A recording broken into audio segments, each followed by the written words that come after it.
Hello everyone, welcome to our webinar today on Junior Cycle Reform Lessons for the Leaving Certificate. So just quick intro to myself. So I'm Emily Brick from Athena Analytics.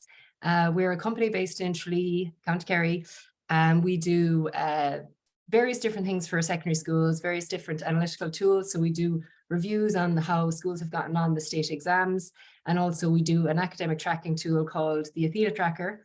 That's the pitch over, that's it. But I suppose that's what has led us to doing this webinar, and we hope to do a bit of a webinar series around different topics on assessment in education in Ireland. And we're constantly dealing with schools and talking to them about changes in assessments, and that's kind of what led us to this.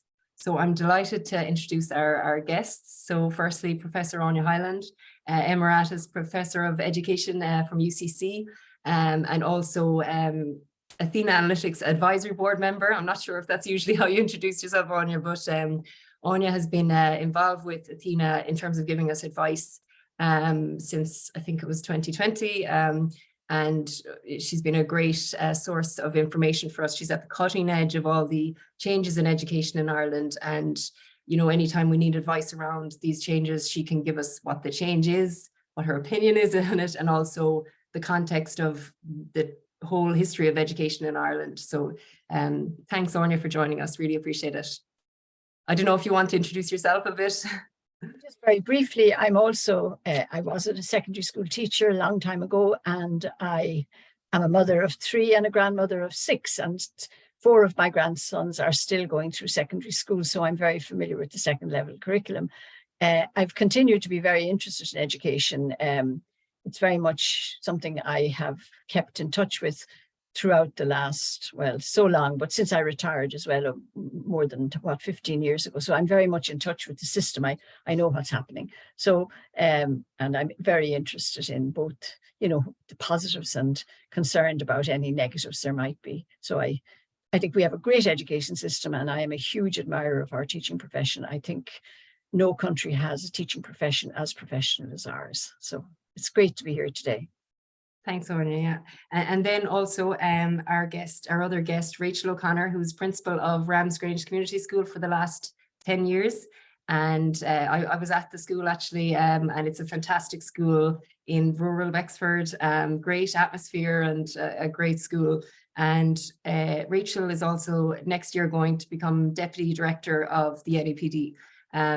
The reason I asked Rachel to talk at this webinar was because I had seen her speaking at the NAPD symposium in 2020, 2022, I think, where she spoke passionately about the changes needed in the way we assess the students at Leaving Cert, and it was you know, it was very inspiring. So I thought no better person to tell us about what this reform has meant for the people leading the schools. So thanks, Rachel, for joining us. And I said I was going to ask you why you agreed to do the webinar. So. Well, I suppose there's 2 reasons. 1, you mentioned Áine Hyland, and 2, it's very hard to say no to Emily Brick, you know, because in terms of Athena Analytics and the work that we've done with you over the years, you've been nothing but accommodating and incredibly progressive, I suppose, in terms of what you've offered us, your services have offered to us. So, you know, it's you know, one in the hand, you know, etc. So I was only delighted to have the opportunity to have this conversation with you. And it is something that I'm very, very passionate about. I've been sitting at this desk for 10 years now, and I've seen how many hundreds and hundreds of students go through our education system, through the Leaving Certificate, through the newly reformed junior cycle.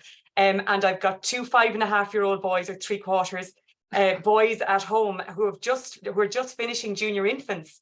And so to say I have skin in the game, I would like to see, as we come up to the 100th anniversary of the Leaving Certificate, what can we possibly do to equip Sam and Alex moving forward in terms of what they need to survive in the 21st century. So that's why I'm here. So thanks for the invite.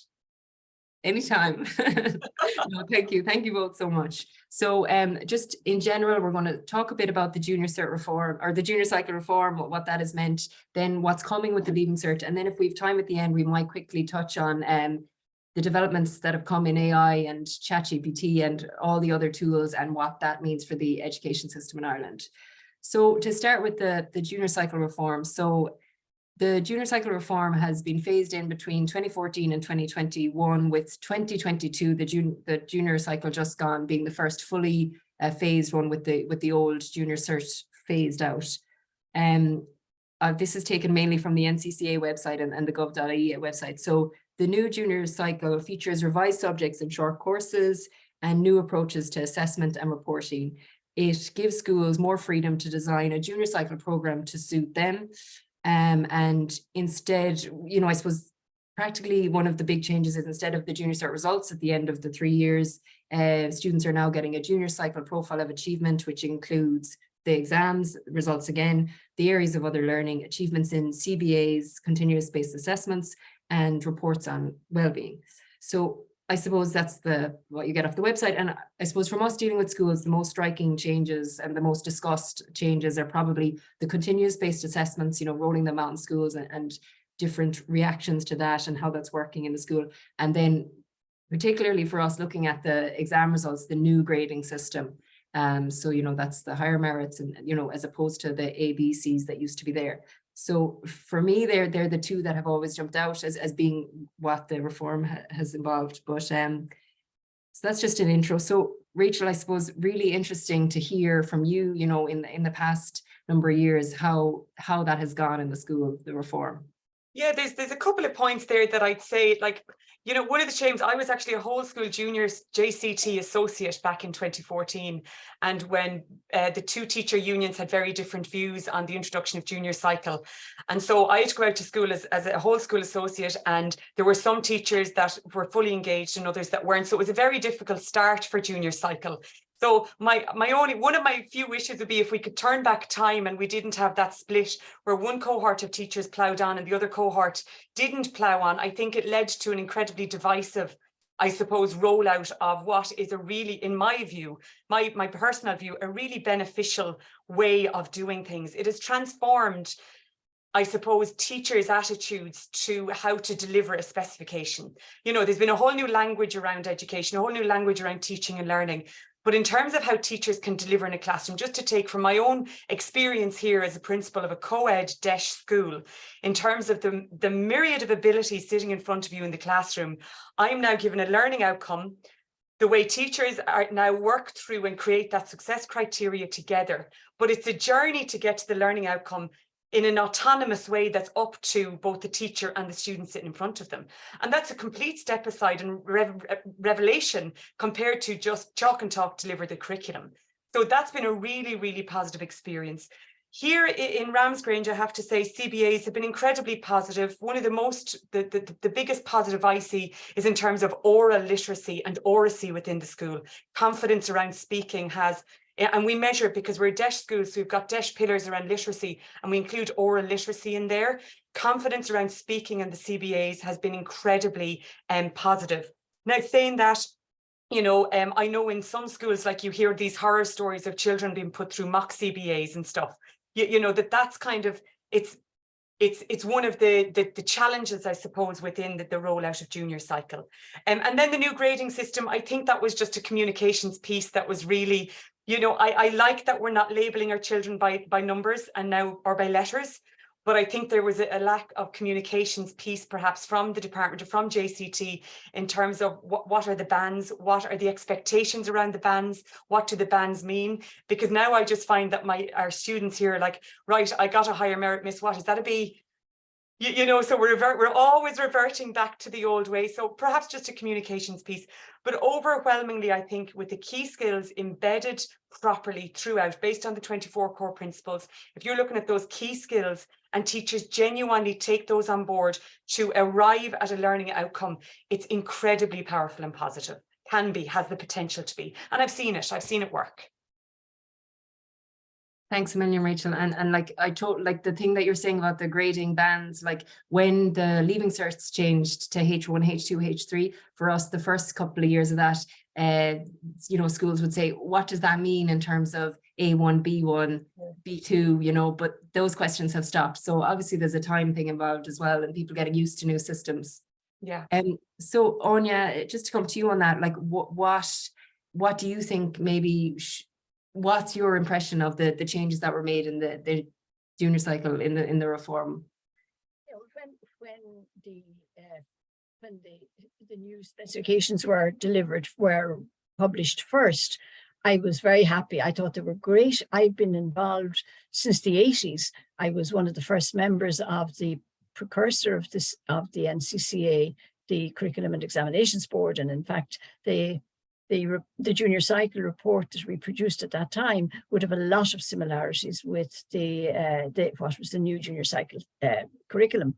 And the overarching goals and all of that, I was very supportive of and still am. I think there have been difficulties. In fact, I know there have been difficulties, and I wasn't at all surprised when the evaluations came out towards the end of last year. There have been 5 or 6 different evaluation reports from the country as a whole.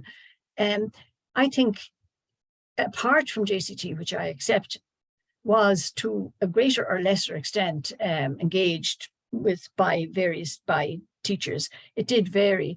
I think there needed to be much more written support as well, material. So while I am a huge supporter of learning outcomes, I've written international articles encouraging third level in particular to take on learning outcomes, and I understand exactly what their potential is. I don't think the potential has been achieved because it depended on the subject. In some subjects, there was a clarity about them and teachers could understand them. In other subjects, there was a considerable vagueness. And in practice, what the recent evaluations have shown was what I feared would happen, that the vast majority of teachers, 80-something% of teachers, are actually just using the textbooks. They haven't looked at the specifications at all in their subject. And I think that is a problem. And so we're in real danger of going back to the 50s and 60s and 70s when the textbook was the absolute god of the teaching. And there was a move away from that, certainly when I was involved. I mean, I was involved both in primary and second level teacher training for 20 years. I ran the HDIP in Cork, so for 15 years. I'm very, very familiar with all these developments. So teachers who have been coming into the system, if you like, since the 90s, have all the 90s, the 2000s, they would be very flexible, would be very good at teaching mixed ability classes, as Rachel had. My own generation mightn't have been quite as good because, of course, in my generation, second level education was selective and only the so-called academic people went through it. But that, so I think that the theory and the theory of the junior cycle was good. If you want me just also to talk about the grading, the assessment and the grading, well, what's also coming out now is that there has been a mismatch between some of the learning outcomes in some subjects and the way the exam went. See, whether we like it or not, I take the point that Rachel has made. The CBAs could have been very helpful, but from a student and a teacher's point of view, the fact that they're only worth 10% is very disappointing. I mean, that was really, really disappointing. I'm not sure it was even worth introducing them, because what the student, whether we like it or not, what the student and their parents are going to look at in that final certificate, I don't know if any of them have been issued yet, Rachel, have the actual junior cycle certificates with the 3 classroom-based, with the junior cycle results, the CBAs and the wellbeing. Are they actually in the hands of the junior cycle students yet? So the JCPA is school dependent. So, for example, we're only doing our final preparations for our JCPA, and this is months after the junior cycle results, examinations results. So even that, the disparity between the results, so it takes the onus actually off the JCPA and the other areas of learning, etc. They only think about the certificate that they got. Exactly. Sure. I haven't heard any young person or their family talking about the totality. I've only heard them talking about. They're 2 separate documents. Yeah, they're 2 separate documents, and I think that's an issue. And I also think the fact that the grading, I mean, I know again why, like to have the distinction, higher merit achieved. The distinction is the top 10%, 90% and over. Only 3% of the students got that. And many of I know we're dealing with a cross-section of students, but that shouldn't prevent us from recognizing when very good students are very good students. You know, I've had in my own family, there's a mixture of abilities, as there are in most families.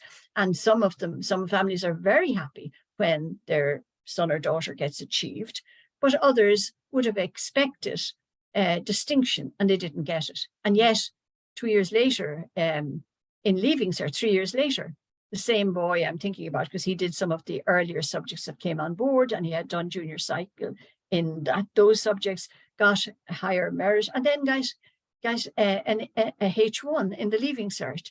Like and that would never have happened in the past. So there are all these anomalies. Now I know they will, the NCCA and the department will talk about that when eventually they are aligned, junior cycle and Leaving Cert, some of these problems will be resolved.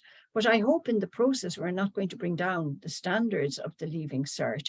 Or let's put it another way. I mean, one of the big strengths of Ireland in the last 30, 40 years has been the trust in the Leaving Cert.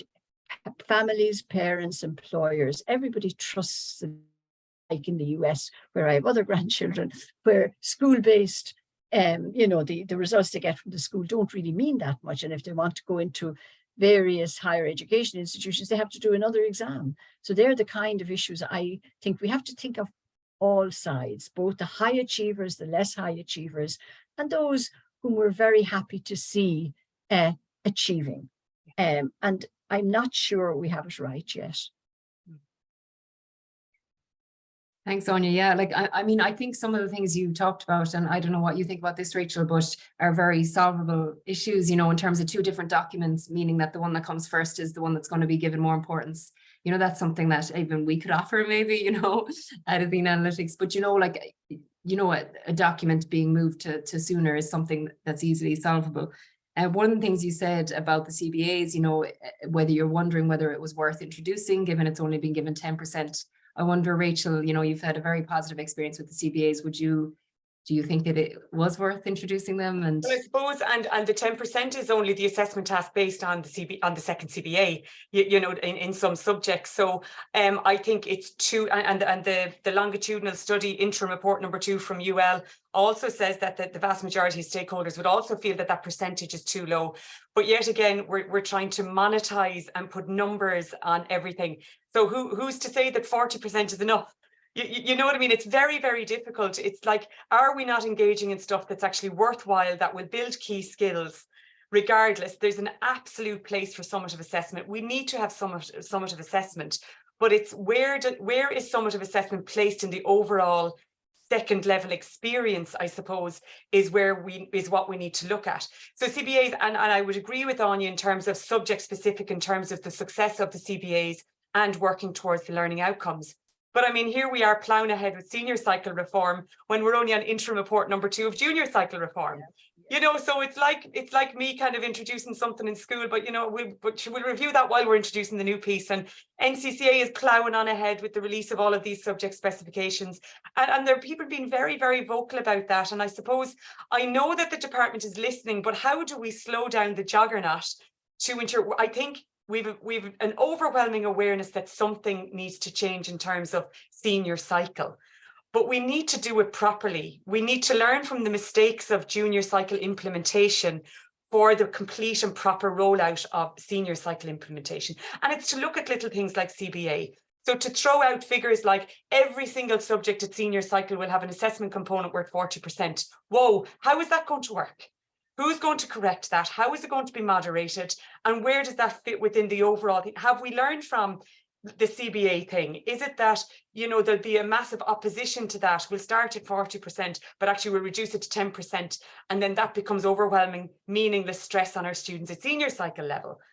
So I suppose the plea is that we just slow things down. We have a look at what's happened at junior cycle, learn from those mistakes moving forward. I think that roundabout answers your question, Emily.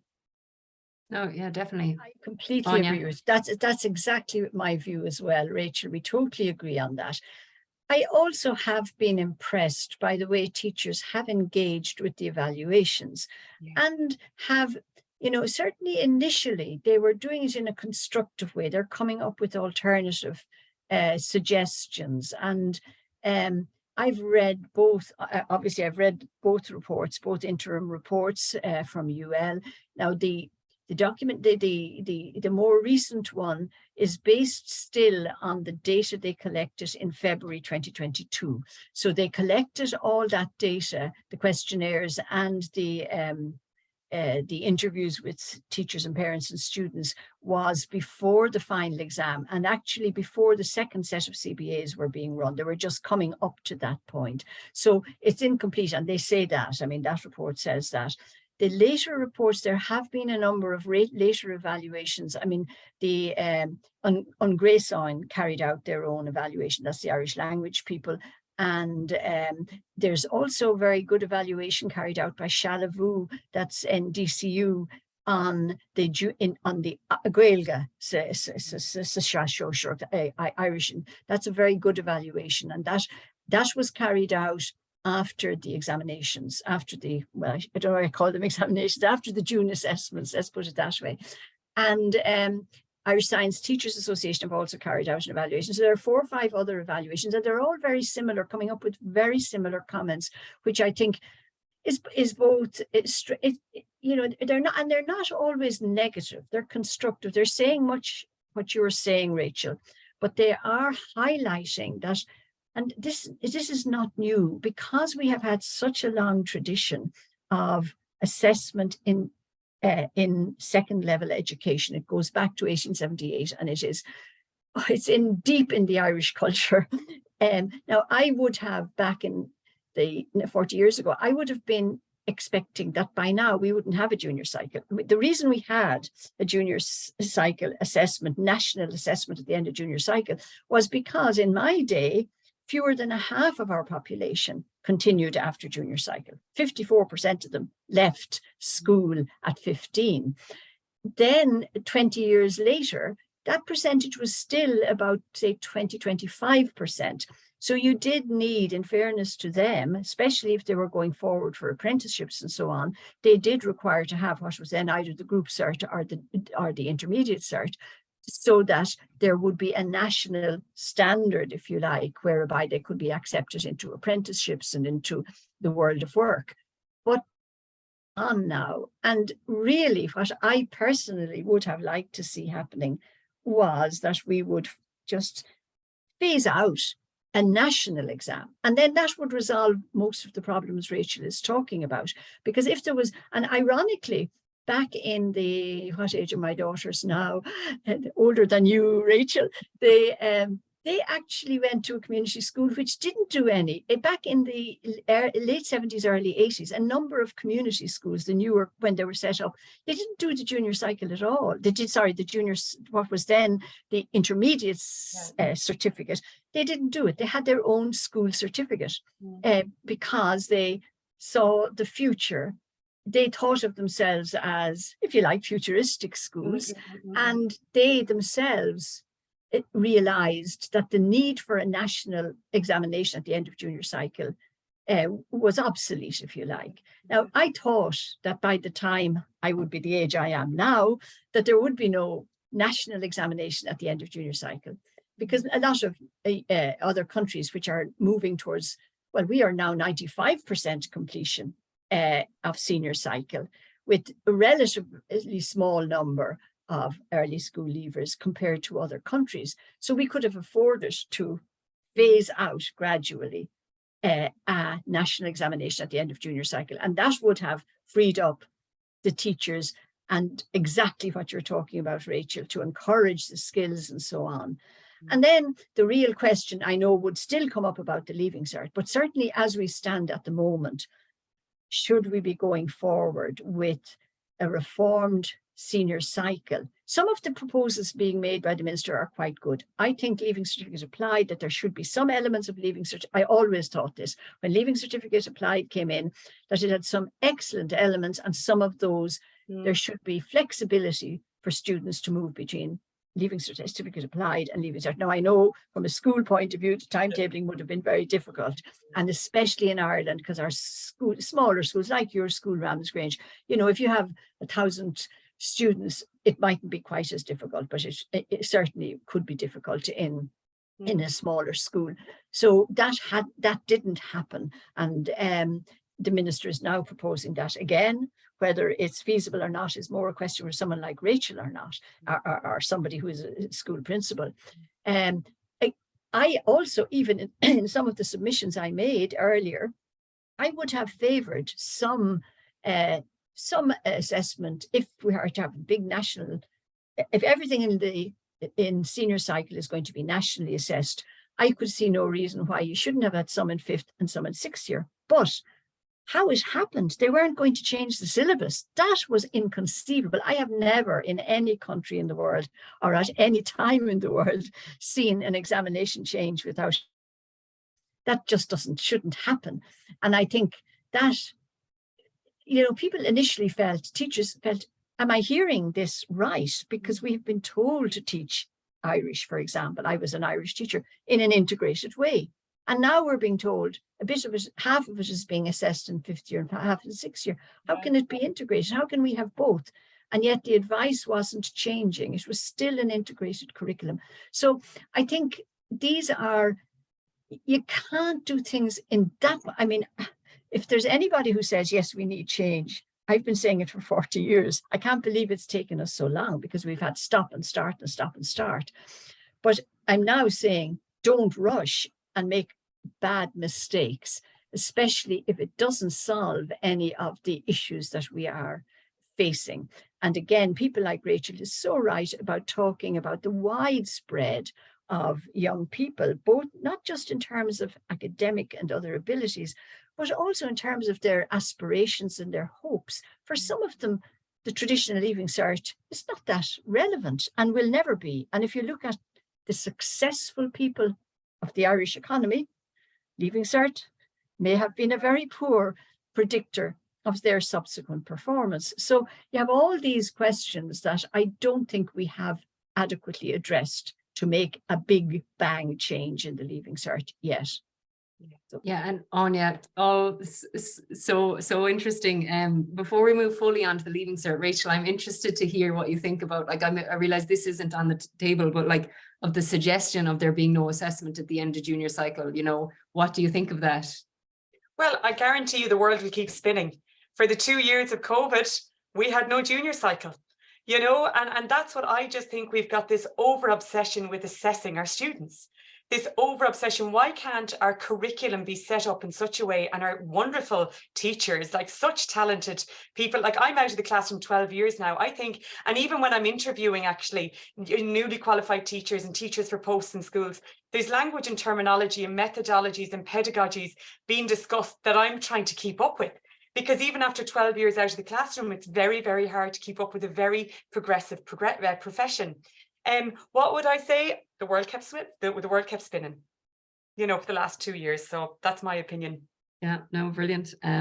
So Áine, the Leaving Cert reform, I suppose, I know you've looked at this in depth and what's coming, but maybe could you give us an overview of what is coming in terms of the reform, what the plans that are to go ahead? Yeah, it's hard to, the minister's announcement of March 2022 had a number of elements. It had obviously the one that got the big publicity was the splitting of Gaeilge and English, the exams between 5th and 6th year. And so everything else got lost in the publicity. Yet there were some very good aspects of that. As I say, the greater flexibility between the more practical elements, if you like, of LCA and the traditional Leaving Certificate, or the established Leaving Certificate, I should call it. So, that's, I think, a good development. Also, her commitment to transition year. I'm a huge supporter of transition year. I think it's a wonderful opportunity, and other countries envy us our transition year, the opportunity it gives us. And gives our young people to experience so many other things and to mature and not to be bound by the traditional push of the Leaving Cert syllabus. So I think they got lost in the discussion.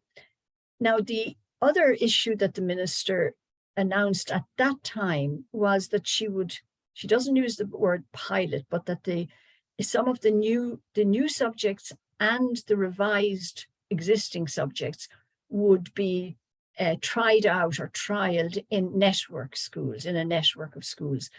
Now that's going to be very difficult. I don't know, Rachel, it may probably have predated you, the rolling out of Project Maths in Leaving Cert. Now that was only one subject, and there had to be two separate exams, two separate, I mean, a lot of the schools continued, most of the schools continued to do the established syllabus in maths. A small number of schools were opted or were chosen to do Project Maths. Now, if you talk to anybody who was involved at that time, they will tell you it was very, very logistically very difficult, and particularly the State Examinations Commission found it very, you can just think about it. Now, if you have 6 or 7 or 8 subjects running 2 parallel Leaving Certs, the mind boggles, to be honest. And then you will also have, inevitably, those brave souls, and Rachel, if you're in the NAPD in the future, you will no doubt be dealing with lots of these issues. The brave souls who will put their names forward to be a network school, they will want, not a guarantee, but they will want to feel reasonably assured that their students won't in any way lose out. So there will be, of necessity, sort of a matching of the curve of results between the new and the old. And that, of course, that makes it very difficult to evaluate the success of the new, to be honest, because you're not if, for example, they do much, much better, they'll have to be all brought down. If, on the other hand, they do much, much worse, they'll all have to be brought up. And Emily, I don't know how you are going to cope with that in Athena Analytics, but that's a technical problem. So to me, I think it's going to be difficult. And personally, although I was always, what do they call, I was always in the group of early adopters. I always tended to adopt change early. If I was a school principal at the moment, and I had students with reasonable expectations of success, and I know what success means and how it's measured, I'd be under a lot of pressure to stay put until we see how others get on. So junior cycle is one thing, but Leaving Cert, whether we like it or not, is so associated with higher education entry. And seen in Ireland, unnecessarily, but seen by most families as the only route of entry to university. Of course, it's not. At least 25% of our young people now going into universities are coming either through further education, or they're coming through here or there, or coming in as mature students. So in fact, the reality, and Simon Harris has, as Minister for Further and Higher Education, he has pointed this out. So there is much more flexibility in the system than there was 20 or 30 years ago. Nevertheless, families, parents and schools still see the Leaving Cert as the be-all and the end-all. Most of them, not all of them, but most of them do. And I think volunteering to be a network school, I think that's going to be tricky to get a genuine cross-section of schools to volunteer in. I think it's going to be tricky, but we'll have to wait and see. So I don't know what Rachel thinks. I think you've raised a lot of interesting things there, Áine, and I suppose, like, speaking from what I'm involved in with senior cycle, in terms of, I know I'm part of it rolls off the tongue, the Senior Cycle Implementation Partners Forum. So the department has set up this partners forum just to look literally at the implementation. So it's not IR or HR issues. They're both above and outside my job description and above my pay grade, but it's the implementation. So what have we learned from the rollout of Senior Cycle? And all of the stakeholders are around the table on a regular basis in terms of looking at how do we best implement it. And I know also that I was a part of a school principals focus group, one of several focus groups held by department officials in terms of focusing in on how the network schools might work. Now, if I was asked the question, would I sign up as a network school? I suppose there's going to be the flexibility there. Nobody is recommended, you don't sign up for 8 to be a network school for 8 subjects. But if you had a willingness and capacity within your biology department, one of the subjects, perhaps I would consider it. But I do know that the department are asking questions of school leaders, like, what resources do you need? What extra allocation do you need? What is it that you need that will, help you become a successful network school? But I absolutely do completely take on board your point around the bell curve and concerns around the bell curve, and how do you marry the old with the new? And they are issues that are being raised to the department and have been raised, and they are listening. How they're going to solve it, again, I'm not sure, but they are very grave concerns. As a practitioner on the ground, like a biology teacher here in my school, is it a thing? Is it a courage thing? We're speaking about change and we all recognize the need for change, and someone has to be the early adopter.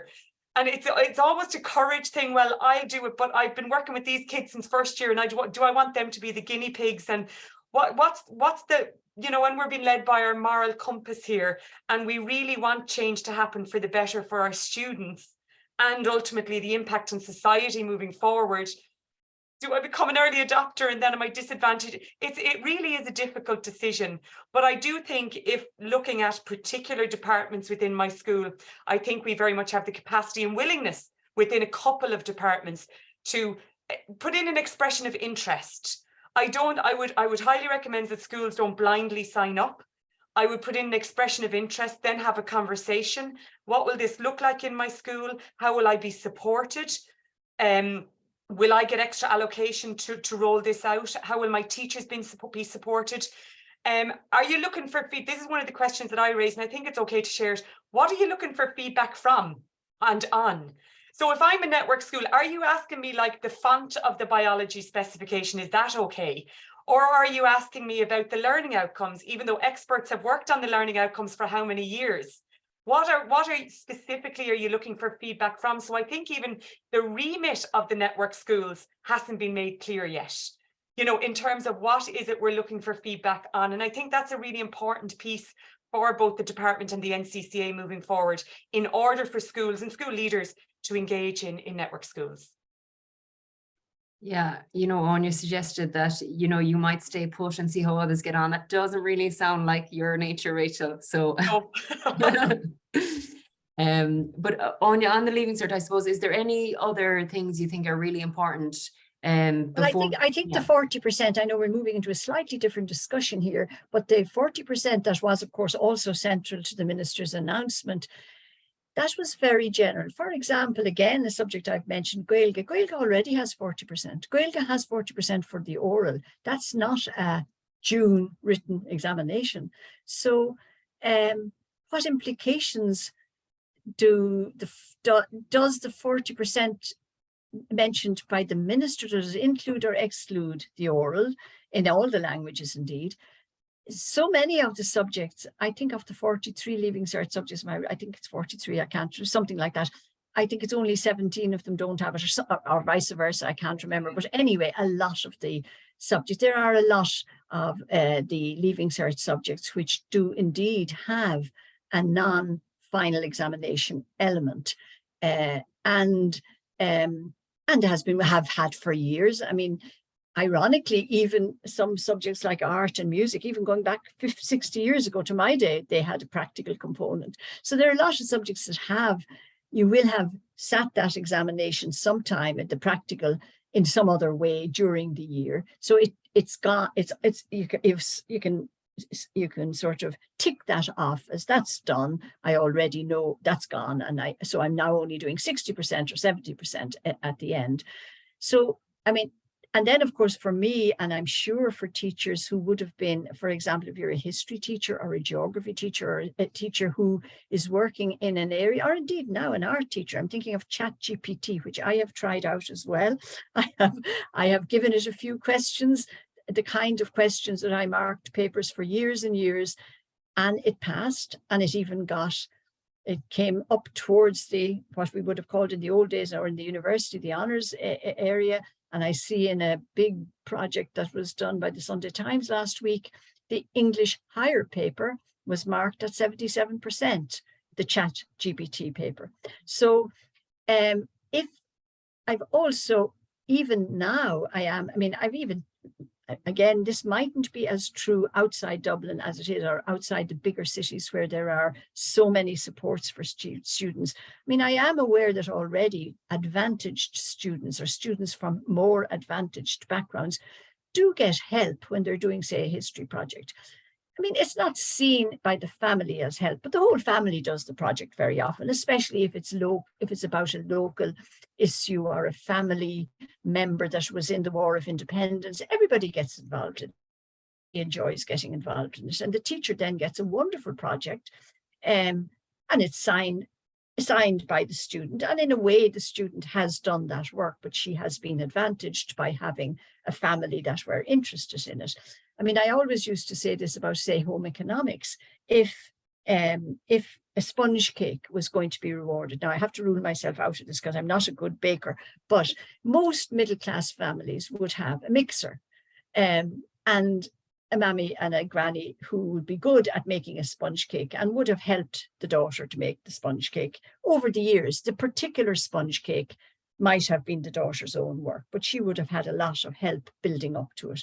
If, on the other hand, you are homeless or semi-homeless, you're sharing a kitchen, your home situation is very difficult, and you don't have any of the resources that require you to make a good sponge cake, and you've never even seen a sponge cake made at home, then you are at a disadvantage. And my concern, having done a lot of work in my day, I chaired the Education Disadvantage Committee for the department years ago, but I also worked very closely with what are now the DEIS schools in Cork, and we had a really good relationship. And I saw, I suppose, in a way, for the first time, because in my own teaching I had taught in a more advantaged area and in a more advantaged school, and the difference is very significant, and we shouldn't do anything to make that difference even greater. And I worry that I don't call it school-based assessment, because you see, if it's totally school-based, then the teachers can keep it even up to a point, but not from school to school. But if it's done at home, you can't control it. And 40%, I mean, all it would do, it would exacerbate what is an already fairly big difference between those who have and those who have not. So that's my concern about the 40%, and particularly in the age of GPT. We have to wait. We really have to wait. We have to wait and see how it's going to develop, how it's going to advance, how other countries are going to cope with, because of course it's a big issue for all the countries. It's not just, it's more actually for, say, the International Baccalaureate, which traditionally has had a high proportion of non-final examination. They have to face it. So I think we should all, as countries, work together, but don't bring in 40% at this stage. Yeah, I think, Rachel, you had a great quote. Now, I'm probably going to misquote you, but it was something along the lines that the exam system at the end and the comparison is fair, but it's the journey to the end that isn't fair and equal for everyone. Exactly. And that's, I think, really important and what needs to be kept in mind. Áine, you've skipped ahead to the final topic, which is what we were going to say was the impact of AI and what it's had on the Irish education system. So in preparation for this webinar, I went on to ChatGPT and I asked it what it thought the impact of its education on the education system would be. Now, it gave me a big long answer, you know, it was a couple of pages, and I said, no, too long, more concise, please. Then it kind of gave me a few long bullet points, and I said, no, don't have enough time. And I mean, I think that's part of it. You know, you can ask for something and you say, no, that's not quite what I wanted, and it'll change it. And, you know, it adapts and adapts. And what did you end up with? What did you end up with? This is what I ended up with after my very demanding request. So these were the positives. So personalized feedback and guidance for students.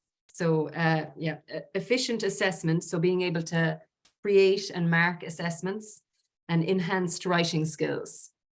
It then ended off with a warning that it should be taken together with, you know, teachers and professional judgment and not used on its own.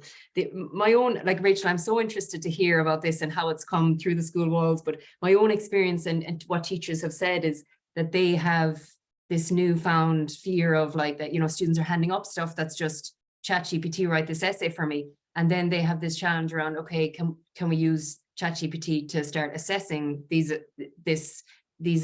things we were getting back? But then are they just getting ChatGPT to assess essays that have been written by ChatGPT? You know, is it this vicious cycle? So I don't know, what's your experience in the school, or has it come up much yet? We've just turned off the Wi-Fi. No, no access to devices. We're taking a step back in time. No, but it is a concern, I suppose. And I was delighted. I was invited into the department only about a month ago. And the department as a whole, all of the officials in the department are working on their vision for education 2050. And I was sitting there thinking, holy moly, 2050. And the question I invited all of the official department officials to think about was, I've got 5.5-year-old kids. So you're asking me to imagine what education would look like when they're 37-year-old men, you know, and it was like, we're in a time of unprecedented change that we can't keep up with.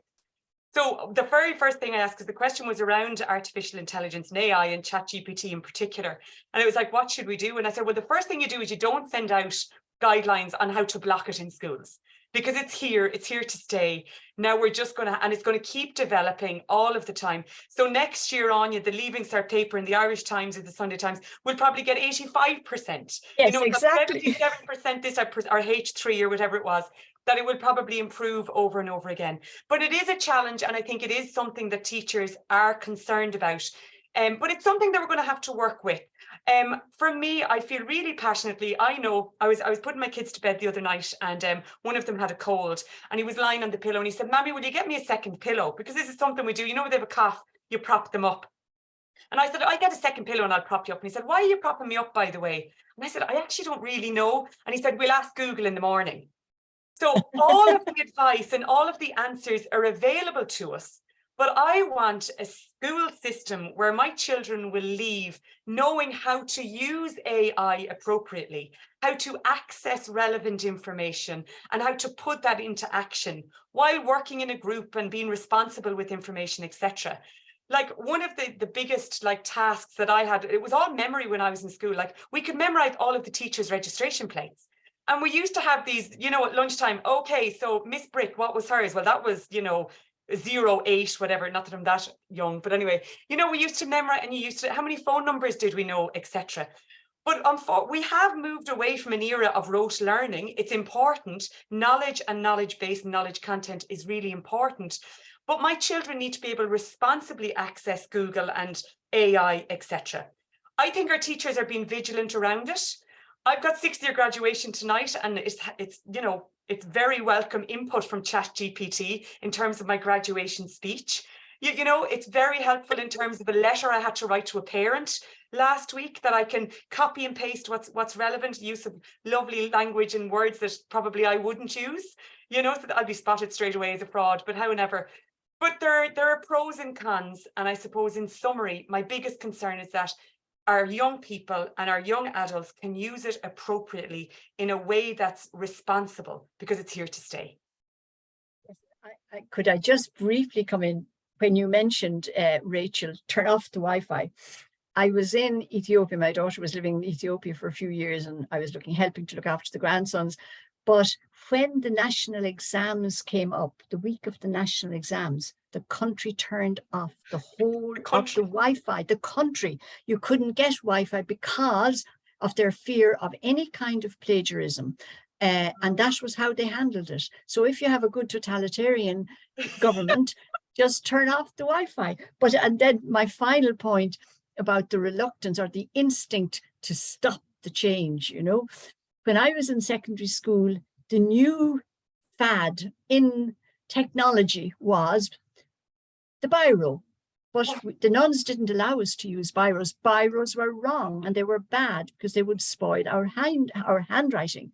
Wow. And then 30 years later, 40 years later, the calculator. What did we do when the calculator came in? We banned it. We banned it. So we mustn't ban. And then we laugh 20, 30, 40 years later. I mean, ChatGPT is a very big change. There's no doubt. I mean, Google was big and the internet was big, but ChatGPT is transformational in that sense.